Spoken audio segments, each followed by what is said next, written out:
Chuck Norris couldn't or wouldn't do.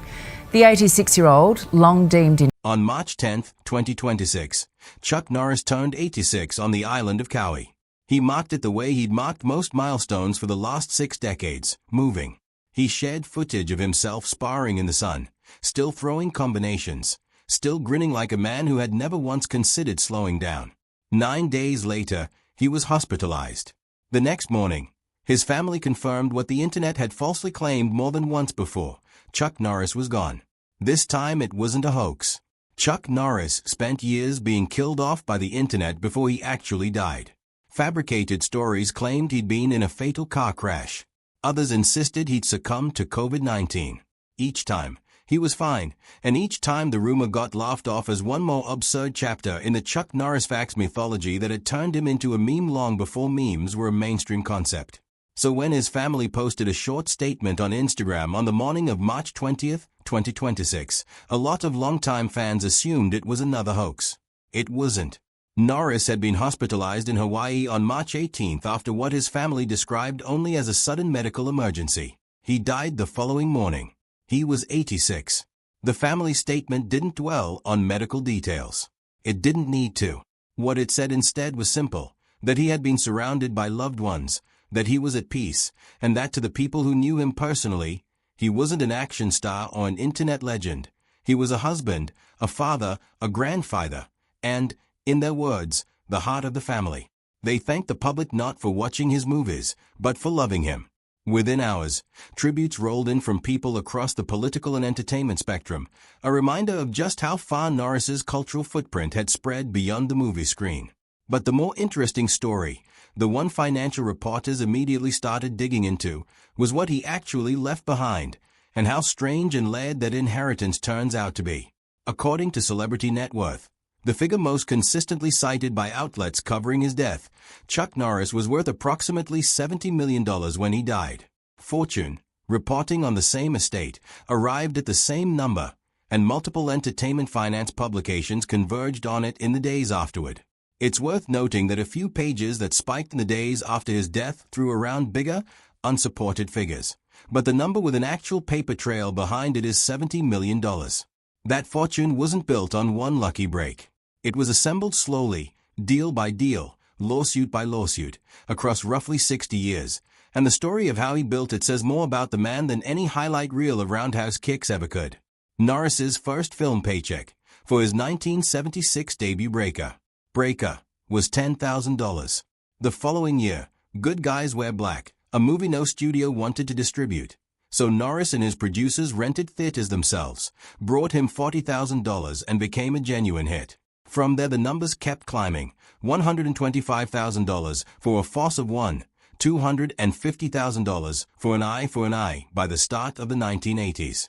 By the time he stepped away from full-time film work in the early 1990s, he'd appeared in more than 20 movies and built a loyal, if modest by Hollywood standards, personal fortune. Then came Walker, Texas Ranger.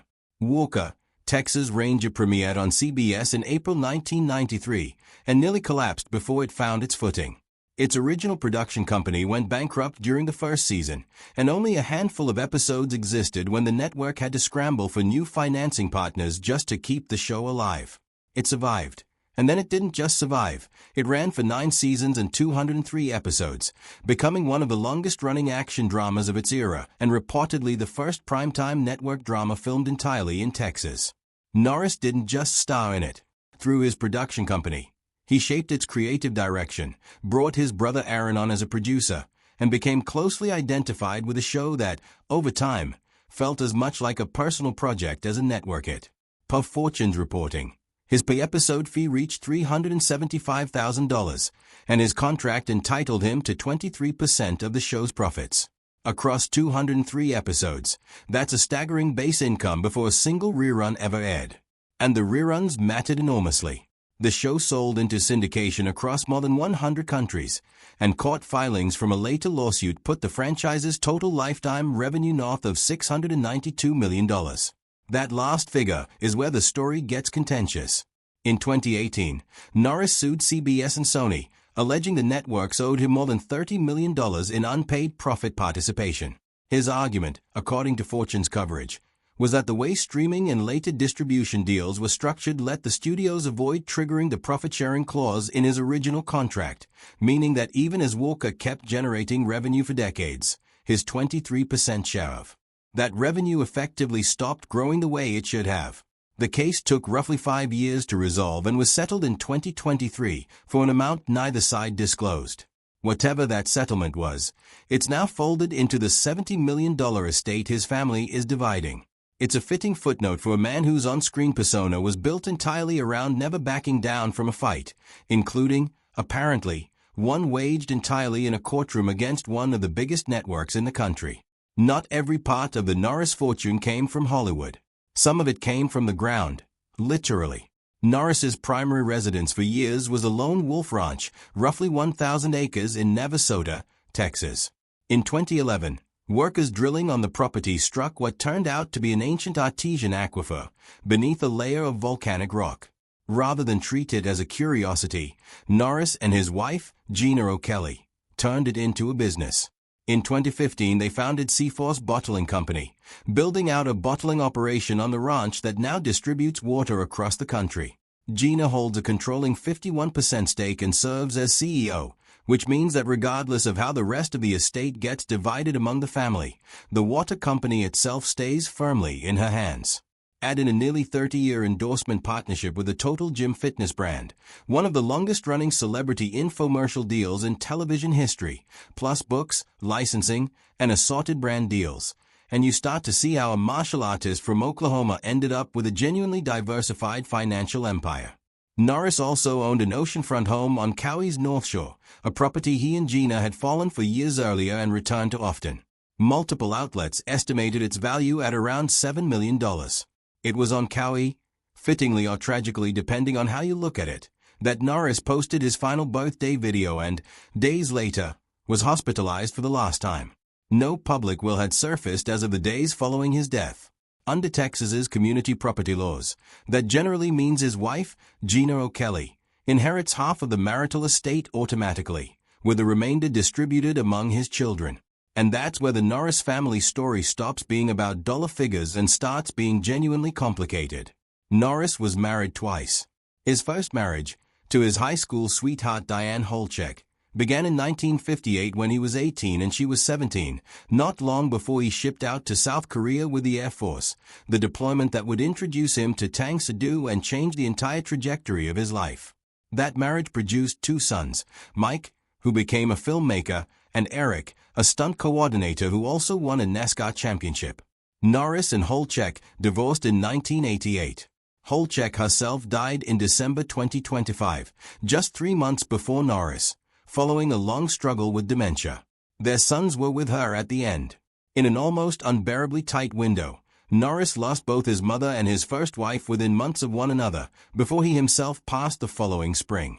In 1998, Norris married Gina O'Kelly. Together they had twin children, Dakota and Danilee, born in 2001 and now in their mid-20s, who grew up largely on the Texas ranch after Norris scaled back his film career around 2012. But there's a 5th child, and for nearly 3 decades almost nobody outside his inner circle knew she existed. In 1962, while stationed in California awaiting his discharge from the Air Force, Norris met a woman named Johanna. He was already married to Diane at the time and didn't tell her otherwise.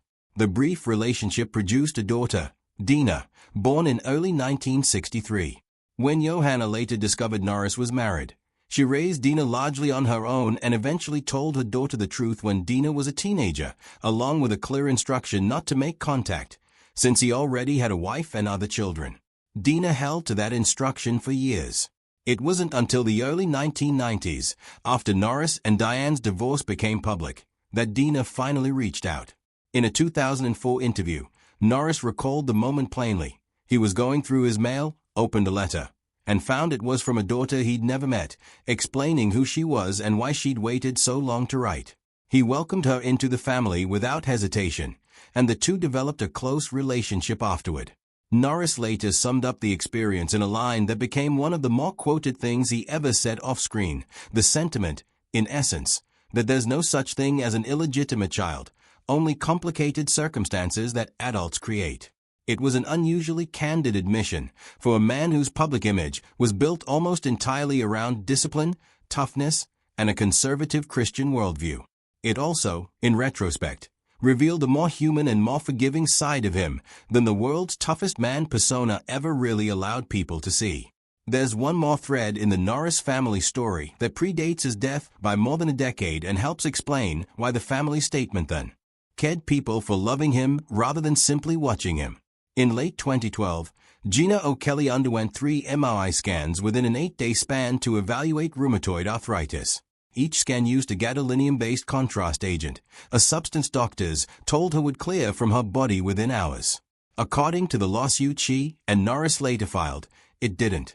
Within hours of her first injection, Gina described an intense burning sensation spreading through her body. She was hospitalized repeatedly over the following days as doctors ran tests for ALS, multiple sclerosis, Parkinson's, and cancer, all of which came back negative.